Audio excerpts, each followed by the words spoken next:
O pessoal da balsa vem de lá. Vai chegar aqui e vai encontrar esta placa.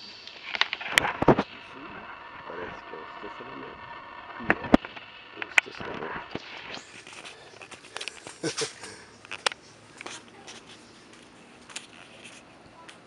Aqui a turma já injuriada, me esperando. Visu. Coloca zoom.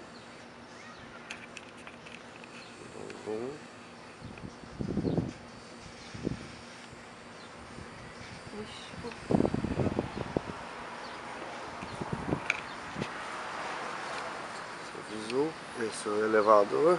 Ai, pai. E a gente vai, pressão total para descer. Vamos descer. Lá embaixo é o hotel.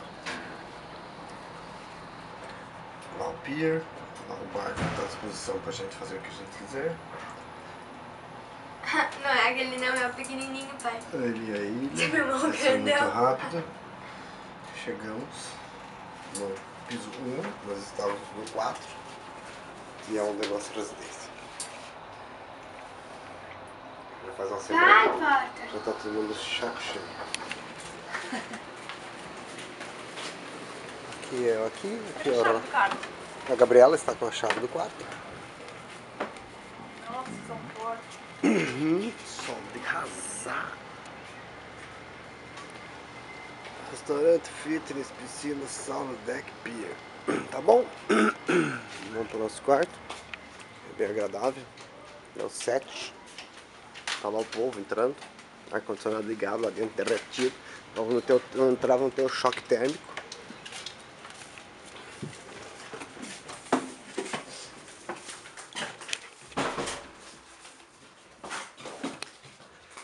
A residência. Bagunçada.